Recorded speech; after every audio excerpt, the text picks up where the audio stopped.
Bonjour à tous et bienvenue sur Paris Turf TV pour votre quotidienne reçu 5 sur 5, l'émission du Quintet Plus et du Top 5.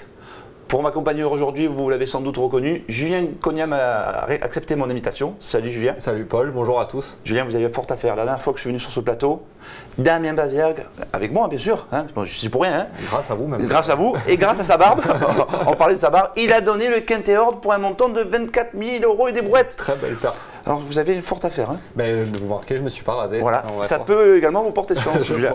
Alors on a rendez-vous, en plus sur la piste en sable fibré que vous adorez, à Deauville, pour un handicap réservé à des 5 ans et plus, une épreuve bien composée, relevée, avec plusieurs bases solides avant le coup. Hein. Ouais, assez ouverte et sur un parcours 1900 mètres où c'est jamais très évident de revenir et où les numéros de corde quand même ont leur importance, donc on a pris ça en compte. D'accord, on écoute dessus votre sélection. Alors le 4 Campillo, le 5 The Captain, le 3 Pont-Neuilly, le 8 Balmat, le 16 Stormy Ride, la Gentle Storm, le 14 Allez Henry et le 10 New Outlook. Donc c'est donc le numéro 4 qui arrive en tête de votre sélection, Campillo. Ça a été le tube de l'hiver à Cannes-sur-Mer. Il a été battu par Tarachi qui depuis a répété. Ouais. J'ai presque envie de vous dire, c'est son jour. Je pense aussi, c'est vraiment un cheval qui est dans sa catégorie, qui adore le sable. Tarachi est tombé sur un os, qu'on croyait qu'il allait le manger à l'entrée de la ligne. On était ensemble droite, pour ce Quintet, ouais. Et au final tombé sur un très bon cheval, mais il n'y a vraiment pas à rougir parce qu'il en a regagné un derrière. Il porte un petit peu de poids, mais il a montré que ça ne le dérangeait pas. La dernière fois qu'il a couru à Deauville sur ce parcours, il était deuxième de The Captain, dont on reparlera. Il n'y a vraiment pas grand chose contre lui. Hein. D'accord. Je vous propose d'écouter son entraîneur, Julien Philippon. Avec plaisir. Il est comme vous, il pense qu'il n'y a pas grand chose contre lui. Simplement peut-être un petit peu, un brin de fraîcheur qui peut manquer, mais il est assez confiant. C'est notre premier info-terrain. Julien, la dernière fois, pas trop déçu d'être battu?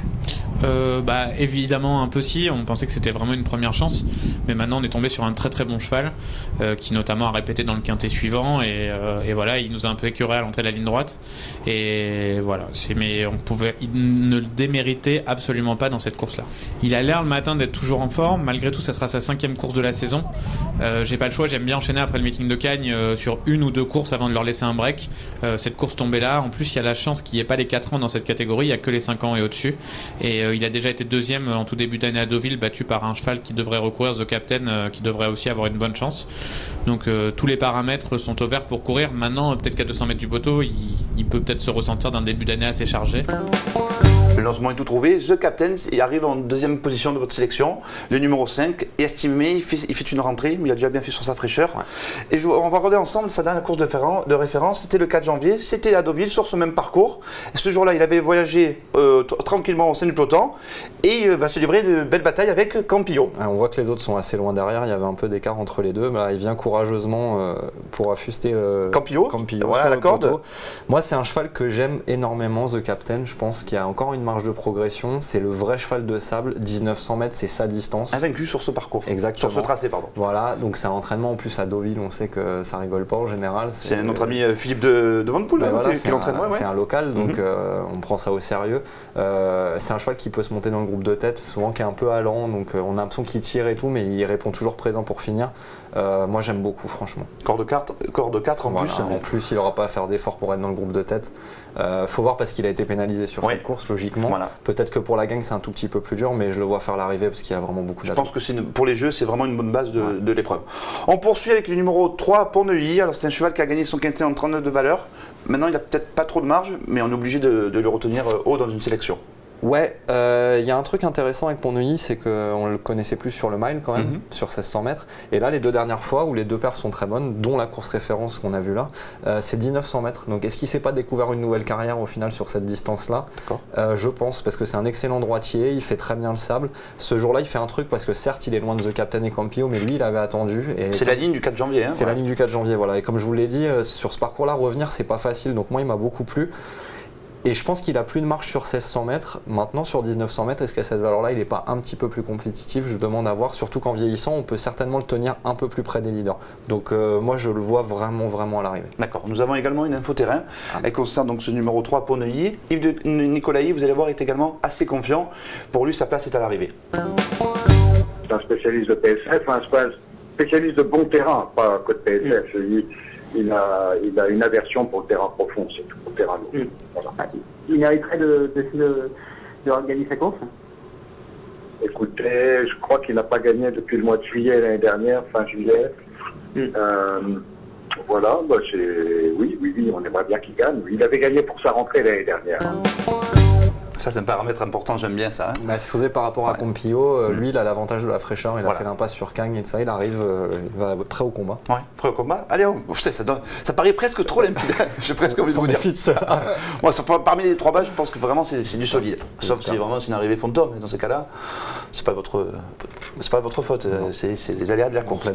On parle d'un bel outsider numéro 8, Balmat. Alors là aussi, c'est un cheval qui, depuis sa castration, on a eu du mal à le retrouver. Sa dernière course, dans une course à condition face à des valeurs plus élevées, il faisait vraiment dans un bon style. Hein. Ouais. Bah là, comme on dit un peu souvent, c'est l'X de la course. Ouais. Bon, je sais que pour vous, c'est plus la chaleur de la course. Je suis bouillant. J'ai mis ma sélection dessus. Je suis parti en tête de mon pronostic de ça. Donc ça me fait. Moi, je me méfie pour ça. Là, je suis en pleine forme. Disons que c'est un cheval qui a été 3e de Listed l'année dernière, une petite Listed, mais 3e de Listed quand même. Il a été absent, castré.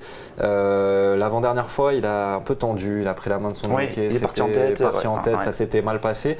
Et l'autre coup, dans une course qui a roulé, justement, il est venu à la corde. Il a vraiment placé un super beau changement de vitesse. Dans un lot qui tenait la route, c'est des chevaux qui. Il y avait des 40 de valeur, une petite Listed. On sait que des fois, dans les courses à condition, les valeurs sont à prendre un peu avec des pincettes, mais je pense que le style y était. C'est une vraie course. Ça a roulé, c'était vraiment une vraie course. Ouais. Donc, c'est un test au niveau des handicaps. On va voir au niveau de la valeur. Moi, j'ai l'impression que la valeur a l'air assez correcte. Le numéro de corde est bon.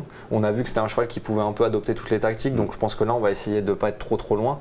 Et puis, pareil, Fabrice Chappé à Deauville sur le sable, ça fait un peu trembler. On connaît la réussite. Ça peut être une très belle révélation. Ouais, ça peut être une révélation. C'est pour moi un très très bon outsider. Ouais. On va pas trop en dire, on va le blacklister. Hein. On connaît votre son tranquille. Allez, c'est bon. On passe au numéro 16, Stormy Ride. Alors, c'est la plus petite valeur du lot, mais ça ne veut pas dire qu'il manque de moyens. Au contraire, il portera en plus seulement 54,5 kg. Vincent Cheminot, c'est amusant.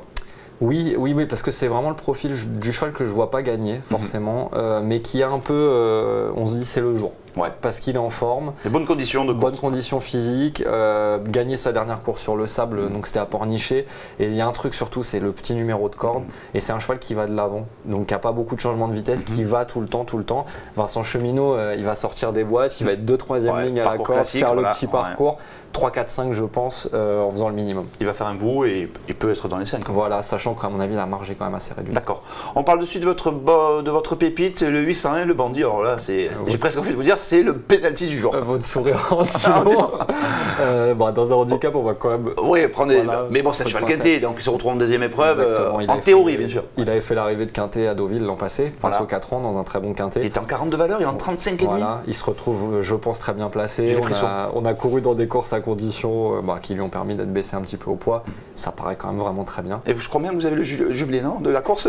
J'ai envie de donner un petit outsider, un cheval qui avait déjà réussi à l'émission à nos lecteurs, à nos spectateurs, pardon, le 803 Michelino, qui reste les 2 dernières fois, on ne s'est pas trop intéressé à la course avec lui, il finissait correctement. Il va vite refaire parler de lui. Et là, il y aura une cote très marrante avec Christiane Desmureaux.